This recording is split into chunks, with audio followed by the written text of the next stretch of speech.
Hi guys, so another report for you coming out today. I just want to start with North Korea, and then I'll move on to China, Russia, Iran, and then some news that we're hearing out of New York. So first of all, the father of all bombs is ready to use against North Korea, says the Pentagon. Last April, the US military detonated the mother of all bombs, a GBU-43/B massive ordnance air blast, or mother of all bombs, MOAB, with 18,000 pounds of explosive over an ISIS tunnel complex in Afghanistan. This being the first use in combat of the giant MOAB, its use in Afghanistan generated widespread press attention. In many of the media commentaries, the GBU-43/B was described as the largest non-nuclear weapon in the US arsenal, as powerful in fact as the smallest nuclear weapons developed by the United States. It turns out, however, that the GBU-43/B is eclipsed by even a larger non-nuclear weapon, the 30,000-pound GBU-57 Massive Ordnance Penetrator, MOP, dubbed by some the father of all bombs to distinguish it from the mother of all bombs. Originally designed to destroy underground nuclear facilities in Iran, the GBU-57 is now being readied for use against North Korea. And this is the kind of image that they've got of it here. It is no secret that the Defense Department is preparing for possible preventive attacks on North Korea or North Korean nuclear and missile facilities, supposedly intended to prevent the Kim Jong Un regime in Pyongyang from developing an intercontinental ballistic missile capable of delivering nuclear warheads to the continental United States. National Security Advisor H.R. McMaster has openly called for strikes of this sort, sometimes described as the bloody nose option. And we've talked a lot about that. They have moved this father of all bombs to South Korea, so it's kind of within range and ready to use in the event that North Korea, I guess, poses some sort of provocation against the United States, maybe a missile test or nuclear test. But they've got it there ready and prepared to use it, and that could be part of their bloody nose strike. It comes as this Norovirus has caused South Korea to pull 1,200 guards out of the Winter Olympics and replace them with 900 military personnel instead. Now, I don't know if that's intentional. It certainly seems so. But the Winter Olympic Games in Seoul have been hit with a bout of highly contagious norovirus, which has seen several guards fall ill with diarrhea and vomiting. The Pyongyang Olympic Organization Committee has pulled 1,200 guards from duty after 41 were struck down with the sickness bug.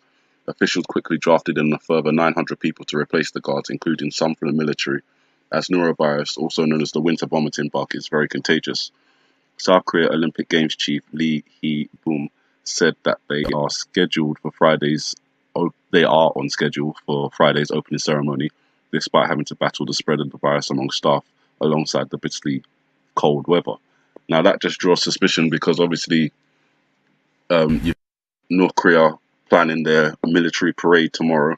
The level of troops has increased from 12,000 to 13,000, and then you've got this father of all bombs being moved over to South Korea. At the same time, you've got Mike Pence over there saying that they're going to impose the strongest and harshest sanctions on North Korea that they've ever imposed, possibly causing some sort of military provocation.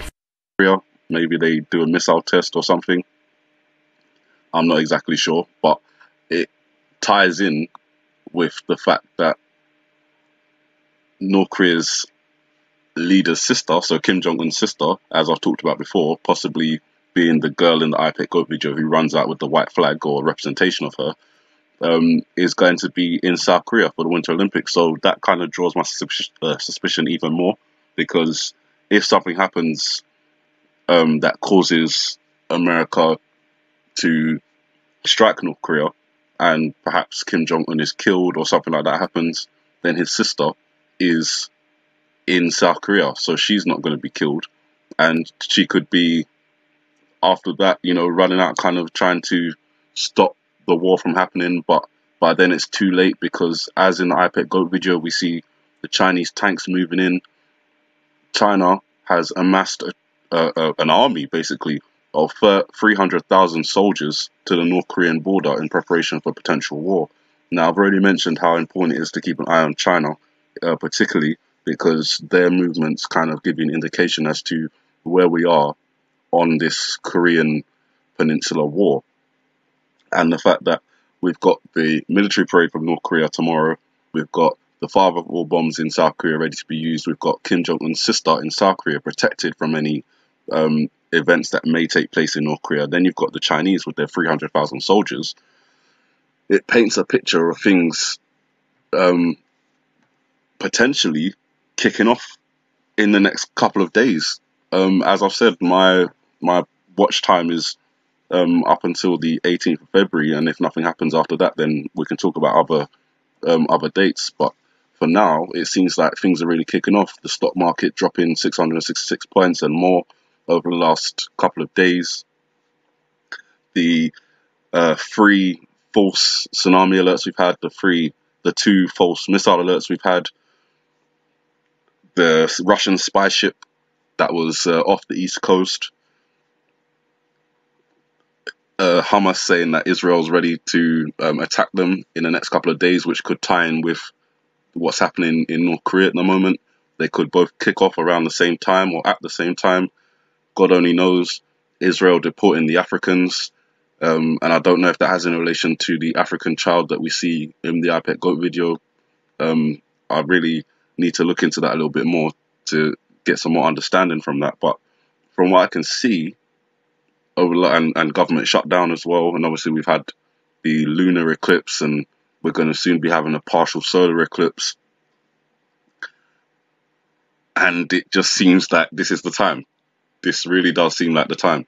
And I keep saying it, and I'm going to keep on saying it because that's just the feeling I have. And when I look at these real world reports and I compare them to the iPet Goat video, I can see a lot of similarities in what's happening.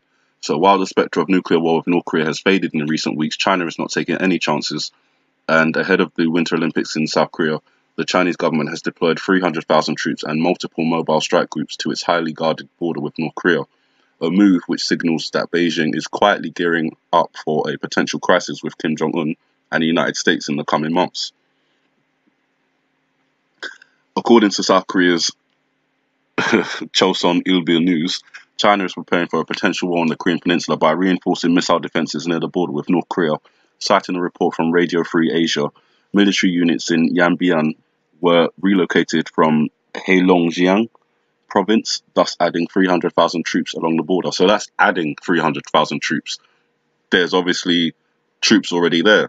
We don't know the number, but this is army size now. This isn't just like, oh, we're just reinforcing our border a little bit,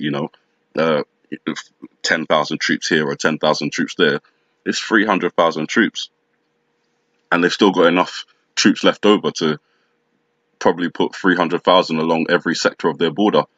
This is exactly the kind of movements that we need to keep our eyes out for, because it just goes on to show us that this is the time. This is now. This is all the things that are happening. So, just got to keep on working to try and find out exactly when they're planning to do these things. It could be as early as tomorrow. It could be as late as a month or 2 months away. We really have no confirmation, but all we do is look at the information that we've got available to us and try and make our best assessments from that. So apologies if nothing happens on the dates that we say that things may potentially happen, but that doesn't mean that it's never going to happen or that it's not going to happen on a day we haven't mentioned. So just bear that in mind. Alongside that, the US spy plane heads for Russia days after Putin moves nukes into Europe. So a US spy plane has been spotted heading towards the border of Russia just days after Vladimir Putin moved nuclear missiles into Europe. US Air Force plane Rivet joined a surveillance aircraft has been detected taking off from Britain after the chilling move by the Kremlin. The converted transport plane is designed to wage electronic warfare, monitor signals, and carry out spying missions.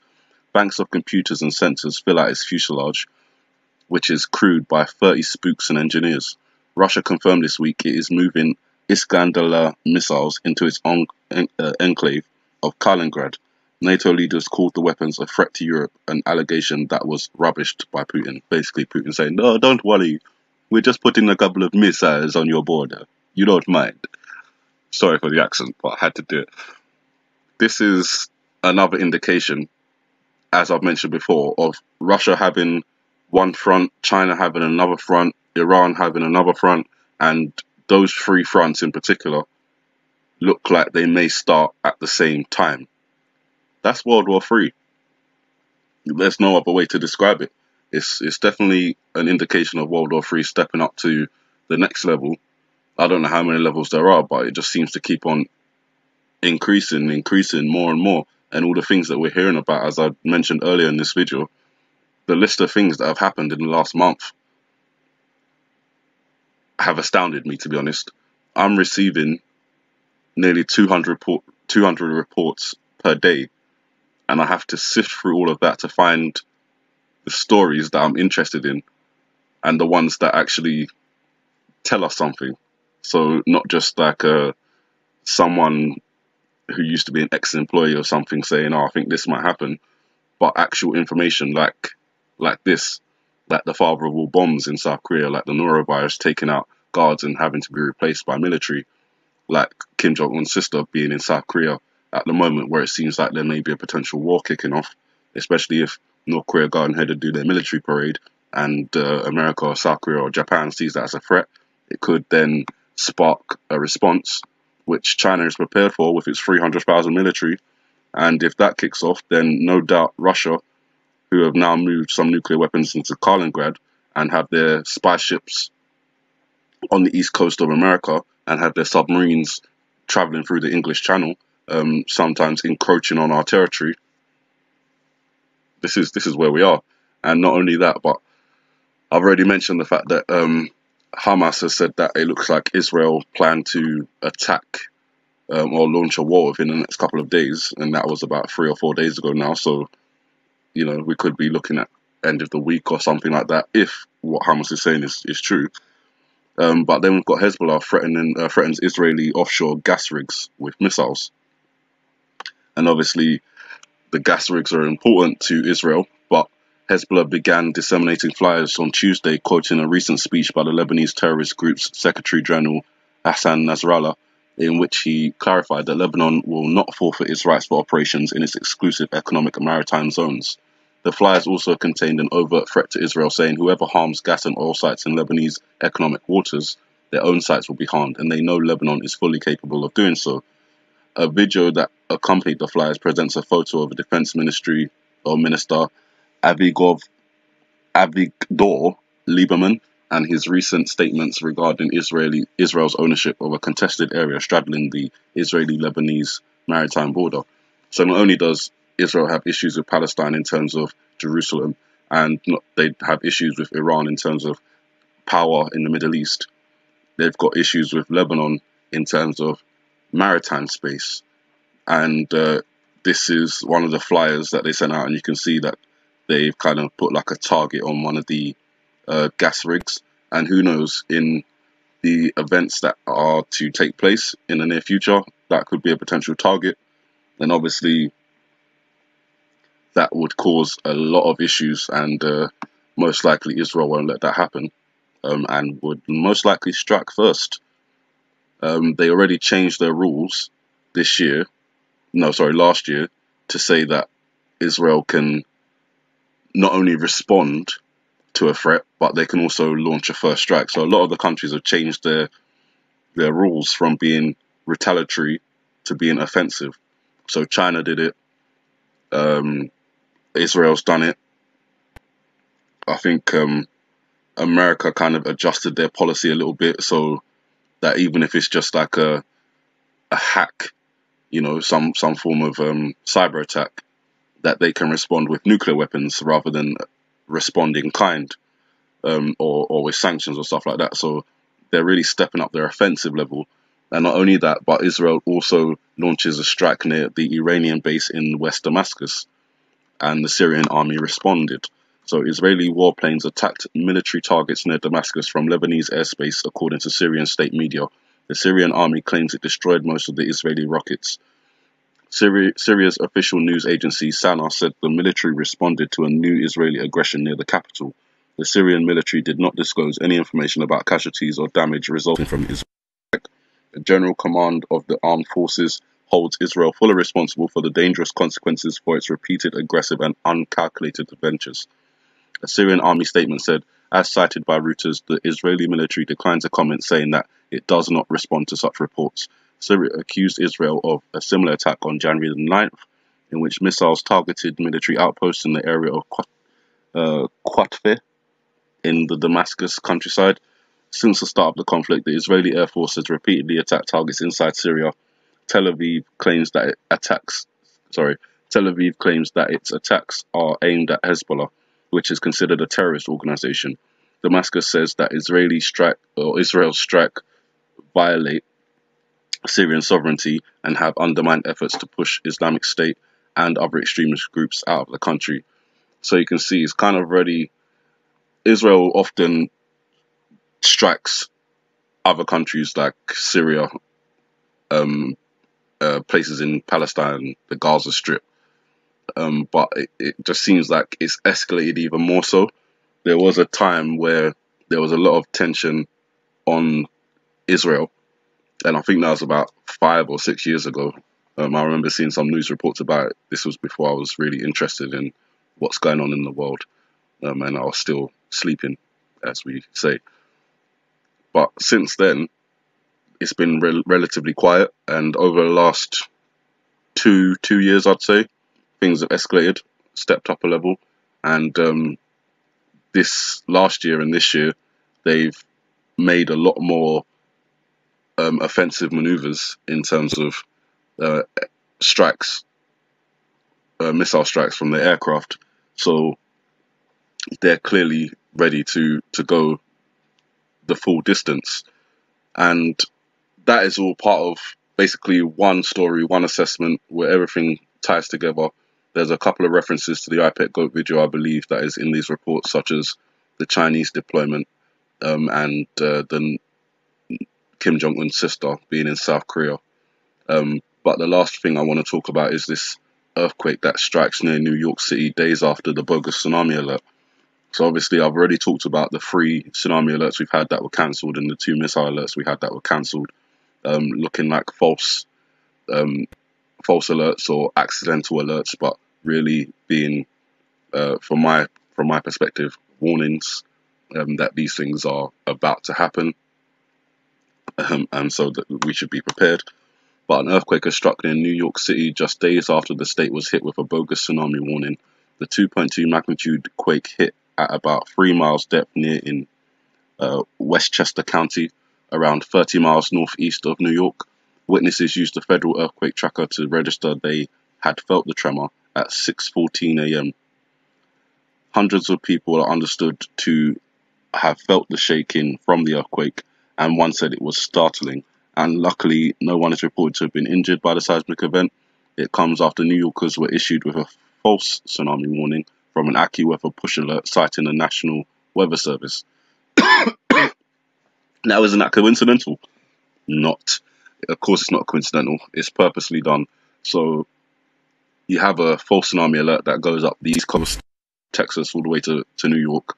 And then within the next couple of days, you have an earthquake in New York. And I'm not from America, but I'm not sure. Sorry, I'm not from America, so I'm not sure if earthquakes happen in New York on a regular basis. But looking at the news reports, it doesn't. It's something that usually affects the West Coast, California, Baja California, Oregon, those kind of areas. Even in the middle of America, the Midwest, Wyoming and all those other places, they get earthquakes, but rarely do I hear, well, never have I heard anything about an earthquake in or near New York. And just days after the tsunami, 4th tsunami alert, we get this earthquake near New York. And obviously New York is a location we've been looking at in terms of a tsunami hitting there, or a nuclear weapon exploding there, or, you know, the Russian nuclear drone having to do something with the Babylon Canyon that's just off of New York. There's a lot of information to go through, and sometimes it's a little bit difficult to try and collate it all together. But I think as the days go by and as more information comes out and we remember the information that's already come out, it becomes a little bit easier to see the pattern that's coming out. So if this is all to be understood in a way of looking into the future regarding these events, then it looks as if we're on the verge of a war with Russia. In Europe, we're on the verge of a war with China on the Korean Peninsula, and we're on the verge of war in the Middle East with Israel. So that's all I've got for you. We'll see what happens in the next couple of days, next couple of weeks, next couple of months. As I said, particular days of interest. I mean, I'm going to be watching today just because the reports have pretty much come out today, and there's quite a few of them. So I'm just going to be keeping my eyes out for the rest of today and tomorrow for the North Korean military parade, where they say they're going to be doing something significant. We don't know what that is, but we assume it's going to be something to do with missiles, whether that's just displaying them like they have done before, whether they're actually going to be testing one or some. We don't know. And then obviously after that, we've got, as I keep mentioning, Valentine's Day, and then the new moon, and the Chinese New Year, the switch of the yin yang, the start of the Wushu Year of the dog, and all the other stuff. I know there's a lot more stuff, but I just can't bother to mention it all right now because I can't remember it all right now. So with all that said, I wish you guys to have a good morning, a good afternoon, a good night, wherever you are, and God bless.